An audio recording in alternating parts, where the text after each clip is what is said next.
आइए जानेंगे खेल जगत से जुड़ी 10 प्रमुख खबरों के बारे में।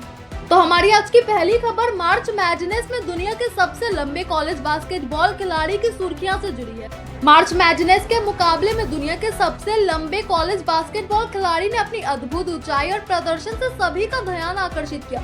उनकी लंबाई और कोर्ट पर उपस्थिति ने विपक्षी टीम के लिए चुनौती खड़ी कर दी। इस खिलाड़ी को रक्षात्मक और आक्रामक दोनों भूमिकाओं में शानदार भागीदारी ने मैच को रोमांचक बना दिया और दर्शकों के बीच खास चर्चा का विषय बन गया। उसी के साथ हमारी आज की दूसरी खबर मोहम्मद कैफ की सलाह से जुड़ी है। पूर्व भारतीय क्रिकेटर मोहम्मद कैफ ने अजिंक्य रहाणे को विराट कोहली से प्रेरणा लेने की सलाह दी है। कैफ का मानना है कि कोहली ने अपने अनुशासन, फिटनेस और निरंतर प्रदर्शन से एक बेहतरीन उदाहरण पेश किया है। उन्होंने कहा कि रहाणे अगर उसी संपर्क और आक्रामकता के साथ खेले तो वे फिर से अपनी पुरानी फॉर्म हासिल कर सकते हैं। हमारी तीसरी खबर आईपीएल 2026 से जुड़ी है। इंडियन प्रीमियर लीग 2026 में श्रेयस अय्यर के सामने बड़ा मौका है कि वो पिछले सीजन की निराशा को पीछे छोड़ते हुए दोहरी सफलता हासिल करें। पिछले साल खिताब के बेहद करीब पहुंचकर चूकने के बाद इस बार उनसे कप्तानी और बल्लेबाजी दोनों में बेहतरीन प्रदर्शन की उम्मीद की जा रही है। हमारी चौथी खबर कैरोलिना मारिन के संन्यास से जुड़ी है। स्पेन की महान बैडमिंटन खिलाड़ी कैरोलिना मारिन ने संन्यास की घोषणा कर दी है। उन्होंने अपने करियर में कई बड़े खिताब जीते और एशियन खिलाड़ियों के दबदबे को चुनौती दी। मारिन अपनी आक्रामक शैली और कभी हार न मानने वाले रवैये के लिए जानी जाती थी। उनका संन्यास बैडमिंटन जगत के लिए एक बड़ी नुकसान माना जा रहा है। हमारी पांचवी खबर ओलंपिक में ट्रांसजेंडर महिलाओं पर प्रतिबंध से जुड़ी है। इंटरनेशनल ओलंपिक कमेटी ने निष्पक्ष प्रतिस्पर्धा सुनिश्चित करने के लिए महिला वर्ग में ट्रांसजेंडर महिलाओं की भागीदारी पर प्रतिबंध लगाने का फैसला लिया है। इस निर्णय के पीछे खेलों में समानता और संतुलन बनाए रखने का तर्क दिया गया। हालांकि इस फैसले पर विभिन्न पक्षों से बहस भी शुरू हो गई है। हमारी छठवीं खबर मार्नस लबुशेन द्वारा पीएसएल के पिंक बॉल विवाद पर उठाए गए सवाल से जुड़ी है। ऑस्ट्रेलियन बल्लेबाज मार्नस लबुशेन ने पाकिस्तान सुपर लीग में पिंक बॉल से जुड़े विवाद पर कड़ी प्रतिक्रिया दी है।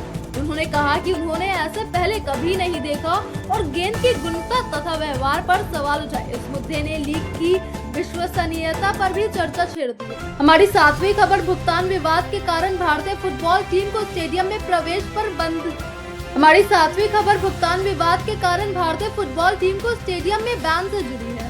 भारतीय फुटबॉल एक नए विवाद में घिर गया जब खिलाड़ियों और कोच को भुगतान से जुड़े मुद्दों के कारण स्टेडियम में प्रवेश नहीं करने दिया गया। इस घटना ने ऑल इंडिया फुटबॉल फेडरेशन की कार्यप्रणाली पर सवाल खड़े कर दिए हैं और भारतीय फुटबॉल की छवि को नुकसान पहुंचाया है। हमारी आठवीं खबर आईपीएल 2026 से जुड़ी है। रॉयल चैलेंजर्स बेंगलुरु को आईपीएल 2026 से पहले बड़ा झटका लगा है, क्योंकि एक प्रमुख विदेशी खिलाड़ी को उसके देश के क्रिकेट बोर्ड ने नो ऑब्जेक्शन सर्टिफिकेट यानी एनओसी देने से मना कर दिया है।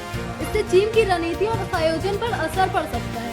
हमारी नौवीं खबर एशियन कप से जुड़ी। भारतीय कंपाउंड मिश्रित टीम ने 2026 एशिया कप में स्वर्ण पदक जीतकर देश का नाम रोशन किया, जबकि महिला टीम को रजत पदक से संतोष करना पड़ा। इसके साथ ही एशियन गेम्स की तैयारियों के लिए विभिन्न खेलों की प्रशिक्षण शिविर भी शुरू हो गए हैं।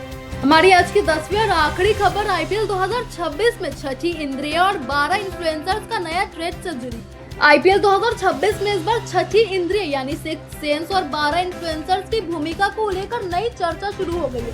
टीमें अब डिजिटल रणनीति और फैन एंगेजमेंट के नए तरीकों और आईपीएल 2026 में इस बार छठी इंद्रिय यानी सिक्स्थ सेंस और 12 इन्फ्लुएंसर्स की भूमिका को लेकर नई चर्चा शुरू हो गई है। टीमें अब डिजिटल रणनीतियों और फैन एंगेजमेंट के नए तरीकों को अपनाते हुए खेल के साथ साथ सोशल मीडिया प्रभाव को भी महत्व दे रही है, जिससे टूर्नामेंट का स्वरूप और भी आधुनिक और इंटरैक्टिव बना सकता है।